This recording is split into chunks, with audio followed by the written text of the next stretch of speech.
ছি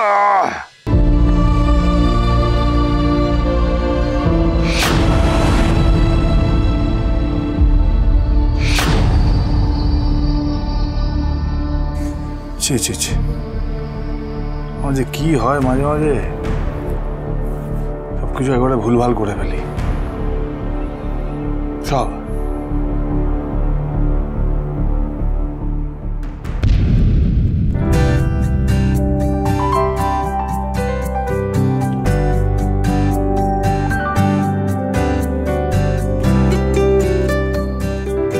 জীবনে প্রথমবার বন্ধুরা গিফট দিল, তা আবার বিয়ে করেছি বলে।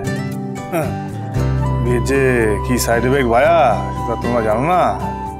অবশ্য অবশ্য বিয়ে না করলে প্রাপ্তিযোগ্য হতো না। হ্যাঁ, তবেই তো পেলাম।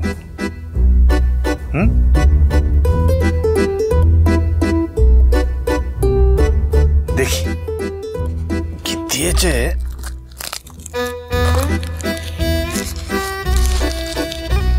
ও বাবা, এ তো সিঁদুরের কৌটো। এ জয়ন্তরা না পূজারিনীর গিফট ভুল করে আমাকে দিয়ে দিয়েছে। এ সবসময় সব জায়গায় ছড়ায়, স্টুপিডের দল একটা।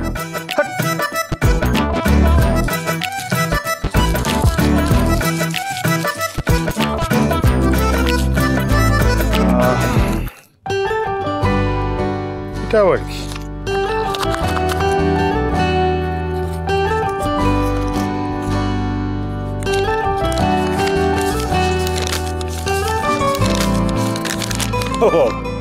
তো আসতে চিঠি। হ্যাঁ, দেখি তো।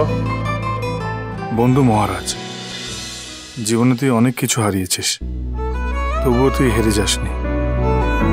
তাই জীবন তোকে এমন একজনের সঙ্গে বেঁধে দিয়েছে যে তোকে জীবনের মূল স্রোতে ফিরিয়ে আনবে। তুই পূজারিনী বৌদিকে ভালো রাখিস।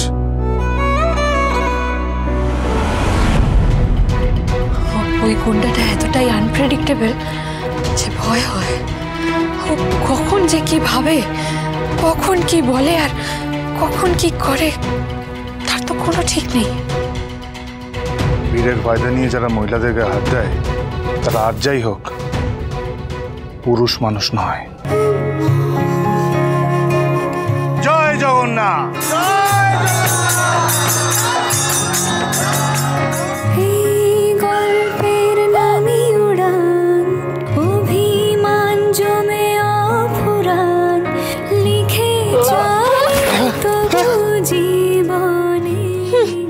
গুন্ডা না ছাই, এটা জোকার।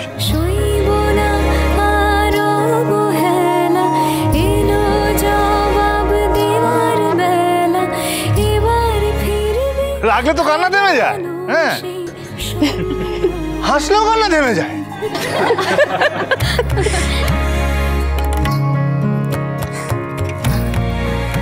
কি কাণ্ডটাই না করলো বিয়ের দিন। একটু মুখটা হাঁ করুন না।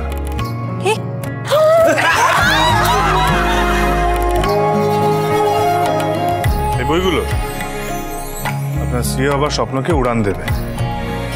যতই অপমান করুন, যতই দূরে সরিয়ে রাখুন, মাঠ ছেড়ে পালিয়ে যাওয়ার পাত্রী আমি নই। বিরাট বিজ্ঞ না হলেও আপনার মেয়েকে মানে আমি পড়িয়ে কিন্তু সিএ বানিয়ে দিতে পারবো। আমি বাড়িও সামলাবো, দোকানও সামলাবো, আবার সিএও হব। আর আপনাকেও আমি সোজা পথে আনবই, মিস্টার গুন্ডা মাথা গরম ঋগ্বেদ মুখার্জি। মিসদা খুব ব্রিলিয়ান্ট স্টুডেন্ট ছিল, ইঞ্জিনিয়ারিং এন্ট্রান্সে ফার্স্ট হয়েছিল, কিন্তু কেন যে নিজেকে এইভাবে নষ্ট করছে। ফার্স্ট ইয়ারের পর ইঞ্জিনিয়ারিংটা ছেড়ে দিল। আপনিও নিশ্চয়ই ইঞ্জিনিয়ারিং এন্ট্রান্সটা টুকে ফার্স্ট হননি। আপনাকেও আমি ইঞ্জিনিয়ারিং কমপ্লিট করিয়েই ছাড়ব। আপনি যদি মহারাজ হন তাহলে আমিও আমার দুনিয়ার মহারানী।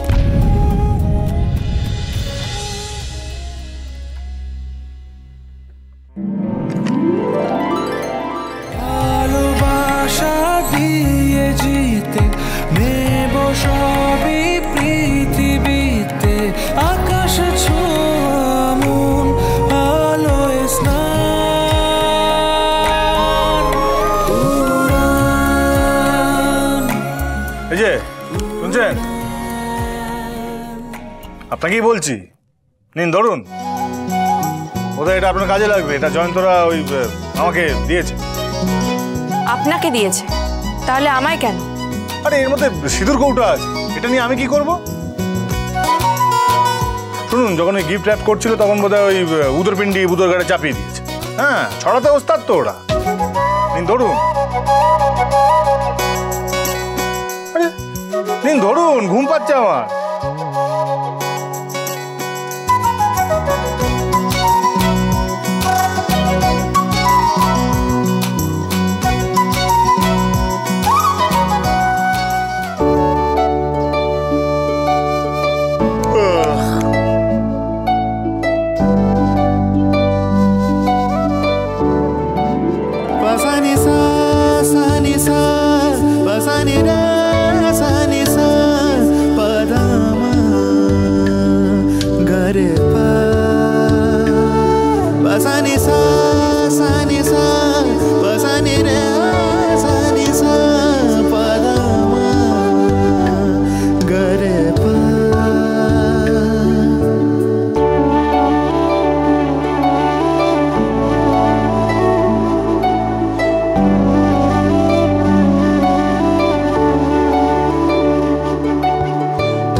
এটা তো মাউথ অর্গান।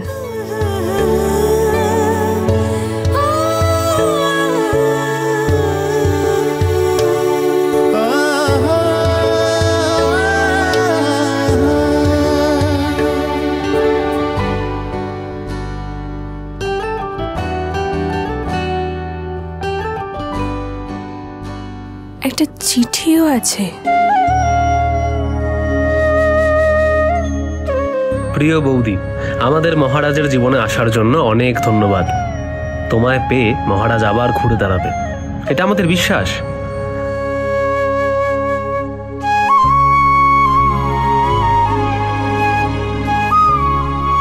জীবনে অনেক কিছু হারিয়েছে মহারাজ, তুমি সেগুলো ওকে ফিরিয়ে দিও। আমাদের মহারাজের তালকাটা জীবনটাকে একমাত্র তুমিই পারবে একসুরে বাঁধতে।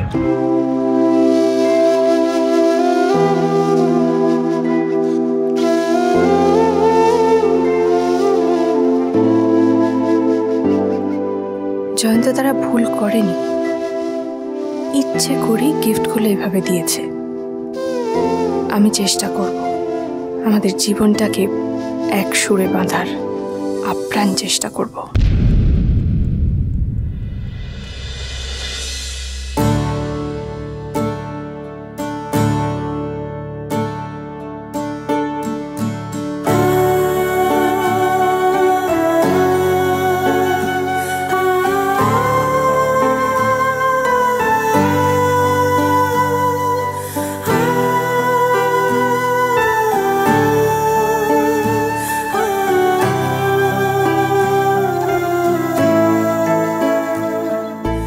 আমাদের ক্ষমা করবেন ঠাম্মি, আমরা আপনার কথা রাখতে পারিনি। আমার আজ থেকে অনেক কাজ, আমি আজ থেকে দোকানে যাব।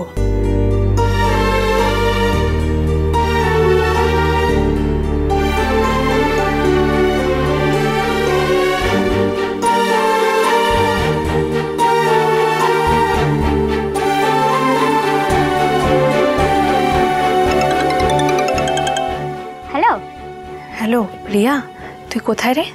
আমি এই তো ফুলের মার্কেটে যাচ্ছি। ও আচ্ছা, আমিও আসছি তাহলে।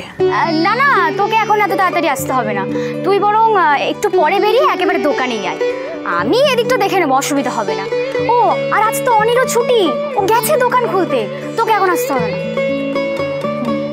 ঠিক আছে, তাহলে বরং আমি জল খাবারটা দিয়েই দোকানে আসছি সরাসরি। কেন, রাখি। হ্যাঁ ঠিক আছে।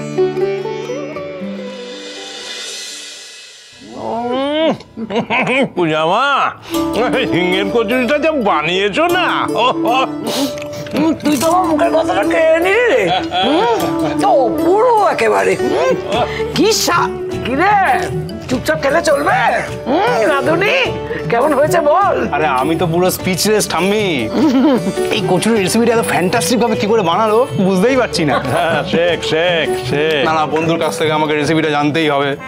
বন্ধু আবার এখানে এলো ঘুরতে? কে বন্ধু? এই তো বৌদি। আরে কাল থেকে আমি আর বৌদি তো ফ্রেন্ডস হয়ে গেছি ঠাম্মি, জানো না? কি রাইট তো?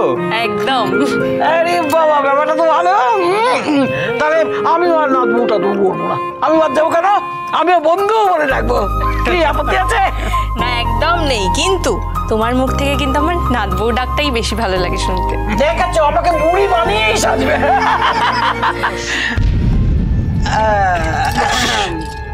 খেতে বস, খেতে বস, দুটো দিলাম। খেতে বস। এই কচুরি আর আলুর দম আমার নাতবউ বানিয়েছে। তবে ভালো জিনিস যে তোর কতটা সহ্য হবে সেটা আমি বলতে পারছি না। তুমি আমার পারমিশন ছাড়া আমার রান্নাঘরে ঢুকেছিলে? এরপর থেকে আমার পারমিশন ছাড়া আমার রান্নার কোনো জিনিসে হাত দেবে না।